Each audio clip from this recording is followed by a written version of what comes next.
يا ربي صل على نبيك دائما في هذه الدنيا وبعد الثاني صل على نبيك دائما في هذه الدنيا وبعد الثاني. آئیے ناظرین، اب غامدی صاحب کے ایک اور بے بنیاد الزام کی حقیقت دیکھتے ہیں۔ غامدی صاحب کا یہ الزام اس بارے میں ہے کہ نعوذ باللہ مرزا صاحب علیہ السلام نے مسیح موعود ہونے کا دعویٰ حکیم نور الدین صاحب رضی اللہ تعالی عنہ کے مشورہ پر کیا۔ یہ کرتا ہے عرض آپ کا ایک غلام۔ افسوس کہ غامدی صاحب نے حضرت مسیح موعود علیہ السلام کو براہ راست پڑھنے کے بجائے اس بارے میں اپنے علم اور تحقیق کا تمام تر انحصار الیاس برنی اور ابو الحسن ندوی کی جھوٹ اور فریب پر مبنی احمدیہ مخالف کتب پر کیا۔ آپ دیکھیے کہ اس میں الیاس برنی کی کتاب سب سے اعلیٰ کتاب ہے مرزا صاحب کے پورے، اس میں قادیانی مذہب پوری پڑھ جائیے۔ اچھا، پھر اس کے بعد ہمارے اپنے زمانے میں مولانا ابو الحسن علی ندوی جیسے جلیل القدر عالم نے قادیانیت کے نام سے کتاب لکھی ہے، اس میں بھی آپ پوری کی پوری پڑھ جائیے۔ نتیجتاً پہلے تو غامدی صاحب حضرت مسیح موعود علیہ السلام پر وحدت الوجود سے متعلق جھوٹی تہمت لگانے کے مرتکب ہوئے، اور اس کے بعد موصوف نہ صرف مزید جھوٹ کے مرتکب ہوئے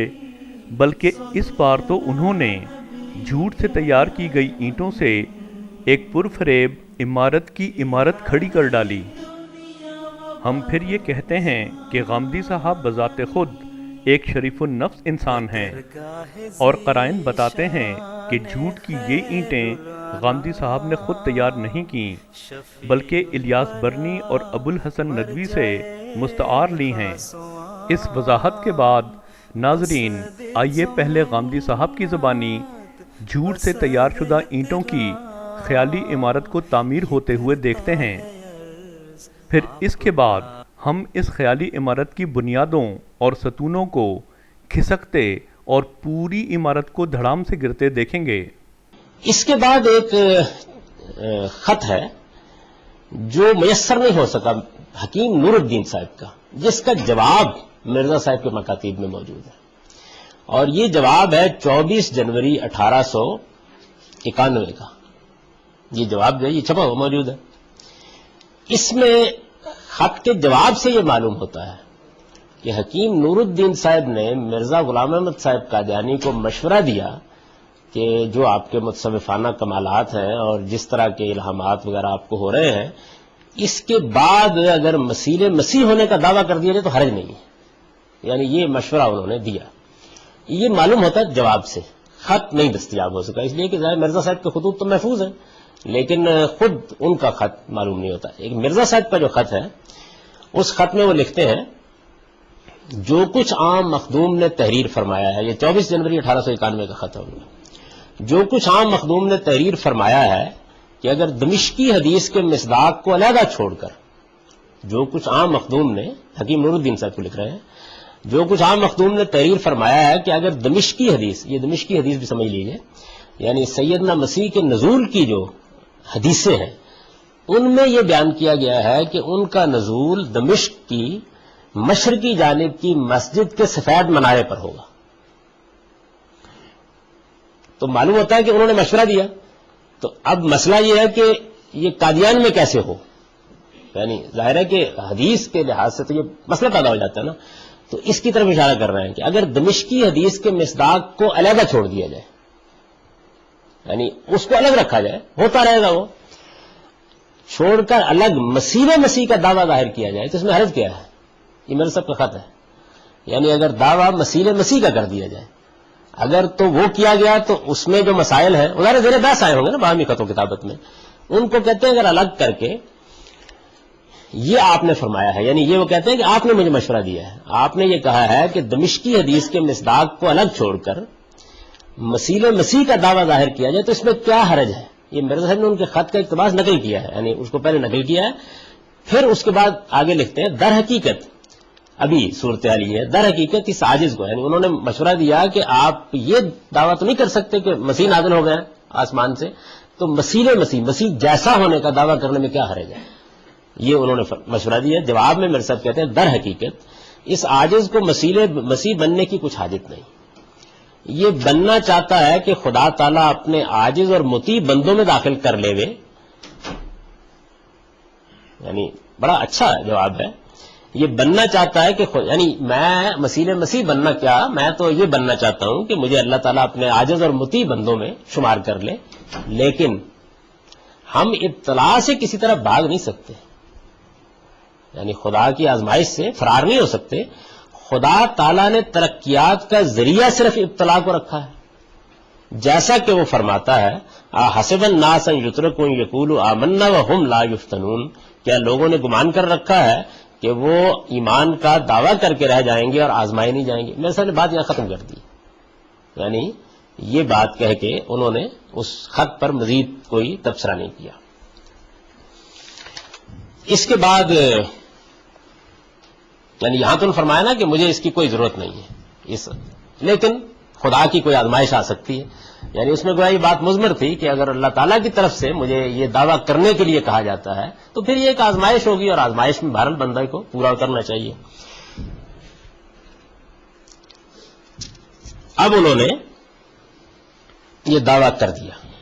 یعنی کچھ عرصے کے بعد، اور یہ بھی 1891 میں ہوا، یعنی معلوم ہوتا ہے کہ خط اور اس کے کچھ عرصے کے بعد، یہ خط میں تو چونکہ وہ تاریخ پڑی ہوئی ہے تو ہمیں معلوم ہے کہ 24 مئی کا ہے، لیکن کتاب بھی اسی زمانے کی چھپی ہوئی ہے، فتح اسلام یہ ان کی پہلی تصنیف ہے، تو اس میں انہوں نے یہ دعویٰ کیا۔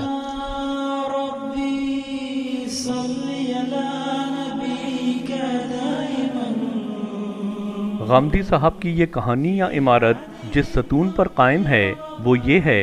کہ حکیم نور الدین صاحب نے حضرت مرزا صاحب کو مسیح ہونے کا دعویٰ کرنے کا مشورہ دیا۔ اس میں خط کے جواب سے یہ معلوم ہوتا ہے کہ حکیم نور الدین صاحب نے مرزا غلام احمد صاحب قادیانی کو مشورہ دیا کہ جو آپ کے متصوفانہ کمالات ہیں اور جس طرح کے الہامات وغیرہ آپ کو ہو رہے ہیں، اس کے بعد اگر مسیح ہونے کا دعویٰ کر دیا جائے تو حرج نہیں ہے، یعنی یہ مشورہ انہوں نے دیا۔ اور غامدی صاحب کی یہ کہانی یا عمارت جس بنیاد پر قائم ہے وہ یہ ہے کہ اگرچہ 24 جنوری 1891 کے خط میں مرزا صاحب نے حکیم نور الدین صاحب کے اس مشورے کو ماننے میں بظاہر تعامل کا اظہار کیا، مگر اس خط کے کچھ ہی عرصے بعد اپنی کتاب فتح اسلام میں مسیح موعود ہونے کا دعویٰ کر دیا۔ اس کے بعد یعنی یہاں تو فرمایا نا کہ مجھے اس کی کوئی ضرورت نہیں ہے، لیکن خدا کی کوئی آزمائش آ سکتی ہے، یعنی اس میں گویا یہ بات مضمر تھی کہ اگر اللہ تعالیٰ کی طرف سے مجھے یہ دعویٰ کرنے کے لیے کہا جاتا ہے تو پھر یہ ایک آزمائش ہوگی، اور آزمائش میں بہرحال بندہ کو پورا کرنا چاہیے۔ اب انہوں نے یہ دعویٰ کر دیا، یعنی کچھ عرصے کے بعد، اور یہ بھی 1891 میں ہوا، یعنی معلوم ہوتا ہے کہ خط اور اس کے کچھ عرصے کے بعد، یہ خط میں تو چونکہ وہ تاریخ پڑی ہوئی ہے تو ہمیں معلوم ہے کہ 24 مئی کا ہے، لیکن کتاب بھی اسی زمانے کی چھپی ہوئی ہے، فتح اسلام یہ ان کی پہلی تصنیف ہے، تو اس میں انہوں نے یہ دعویٰ کیا۔ ناظرین یہ جان کر حیران ہوں گے کہ فتح اسلام تو 24 جنوری 1891 کے مذکورہ خط سے کئی ماہ قبل تالیف کی گئی کتاب ہے، نہ کہ اس خط کے بعد کی، یعنی معلوم ہوتا ہے کہ خط اور اس کے کچھ عرصے کے بعد۔ کاش غامدی صاحب الیاس برنی اور ابو الحسن ندوی جیسے بقول ان کے جید علماء کی احمدیہ مخالف کتب پر انحصار کرنے کے بجائے خود احمدیہ لٹریچر کا مطالعہ کر لیتے۔ اگر وہ فتح اسلام کے ٹائٹل پیج ہی کو دیکھ لیتے تو انہیں پتہ چل جاتا کہ یہ کتاب تالیف، کتابت اور پرنٹنگ کے تمام مرحلوں سے گزر کر 24 جنوری 1891 کے مذکورہ خط سے کم 2 ہفتے قبل ہی شائع ہو چکی تھی۔ غامدی صاحب، کاش آپ نے ان الزام تراشیوں سے پہلے مکتوب احمدیہ کا ایک ورق ہی الٹا کر دیکھ لیا ہوتا، تو آپ کو علم ہو جاتا کہ مورخہ 20 دسمبر 1890 کی تاریخ میں 1891 نہیں بلکہ 20 دسمبر 1890 کی تاریخ میں فتح اسلام تالیف کے تمام مراحل سے گزر کر پرنٹنگ پریس میں بھی پہنچ چکی تھی۔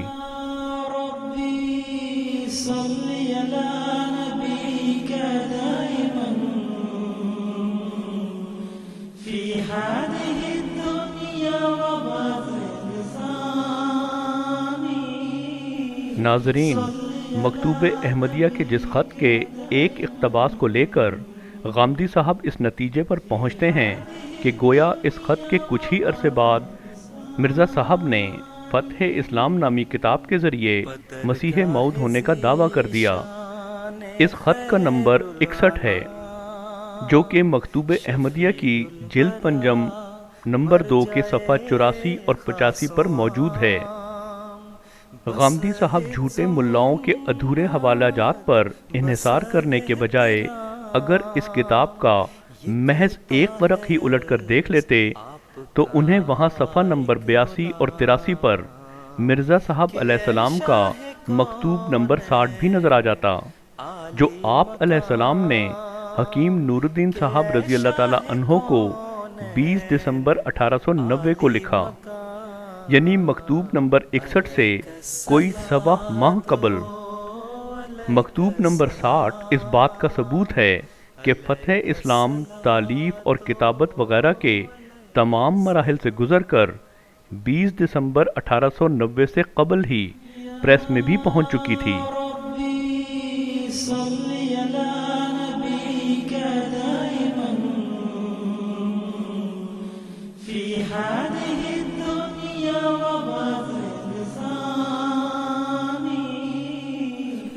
ناظرین، اس وقت آپ مکتوب نمبر 60 اور مکتوب نمبر 61 کے اہم حصے بیک وقت اپنی اسکرین پر دیکھ رہے ہیں۔ مکتوب نمبر 60 سے یہ بات پایا ثبوت کو پہنچ جاتی ہے کہ فتح اسلام 20 دسمبر 1890 سے پہلے ہی تالیف اور کتابت کے مختلف مراحل سے گزر کر پرنٹنگ پریس میں بھی پہنچ چکی تھی، جبکہ غامدی صاحب کے الزام کا تمام تر انحصار اس بات پر ہے کہ مرزا صاحب علیہ السلام نے 24 جنوری 1891 کے مکتوب نمبر 61 کے بعد اپنی کتاب فتح اسلام کے ذریعے مسیح موعود ہونے کا دعویٰ کیا۔ اس سری جھوٹ پر کہ فتح اسلام 24 جنوری 1891 کے مکتوب نمبر 61 کے بعد لکھی گئی، ہم اس سے زیادہ کچھ نہیں کہتے۔ لعنت اللہ علی الکاذبین۔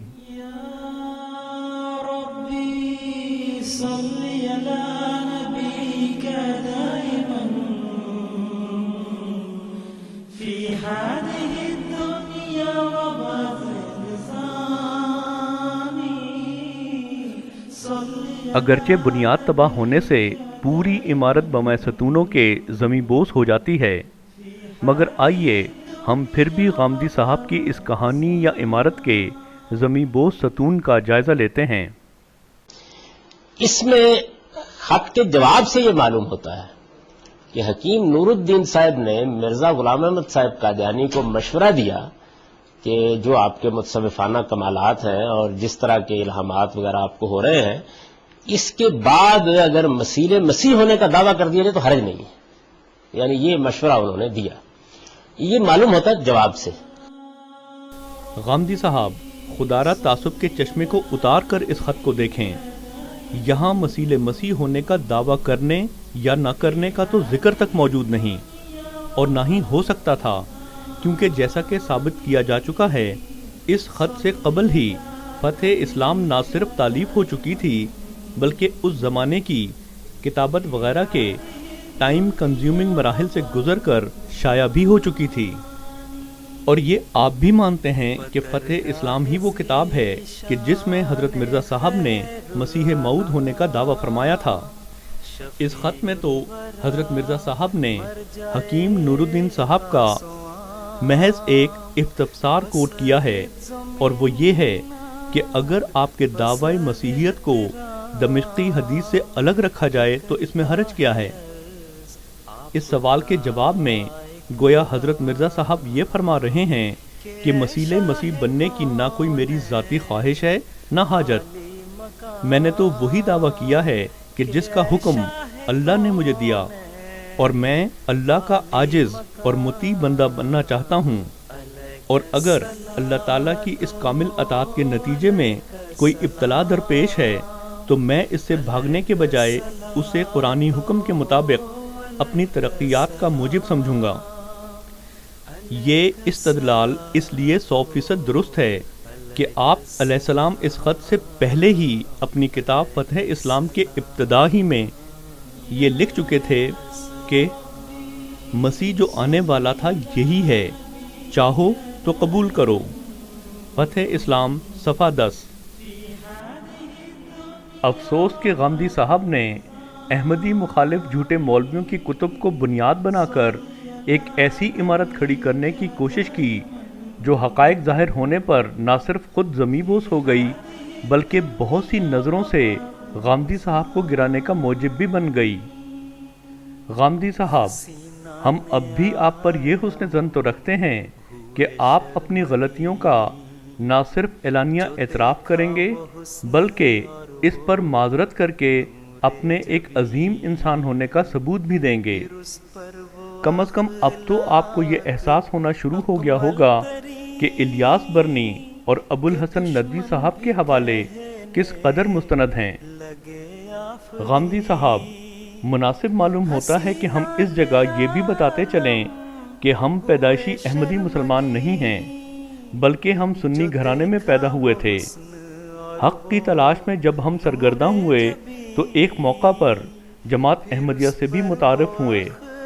یہ ہمارے جید علماء کی احمدیہ مخالف کتب ہی تھیں کہ جو ہمیں احمدیت کے قریب کرتی چلی گئیں، کیونکہ جیسے جیسے ہم نے ان کی احمدیہ مخالف کتب کا جماعت احمدیہ کی اصل کتب کے ساتھ بلا تعصب موازنہ شروع کیا تو یہ جان کر بہت دکھی ہوئے کہ ہمارے علماء کا جماعت احمدیہ کے خلاف کوئی ایک الزام بھی جھوٹ یا فریب سے خالی نہیں۔ غامدی صاحب، اختلاف اپنی جگہ، ہم سب کو یہ حق ہے کہ ہم اپنی خداداد عقل و فہم اور صلاحیتوں کو بروئے کار لاتے ہوئے جس مسلک کو کمال اخلاص کے ساتھ صحیح سمجھیں اس پر قائم رہیں اور اس کی تبلیغ کریں، مگر محض کسی دوسرے فریق کو نیچا دکھانے کے لیے ہمیں جھوٹ جیسی نجاست پر منہ نہیں مارنا چاہیے۔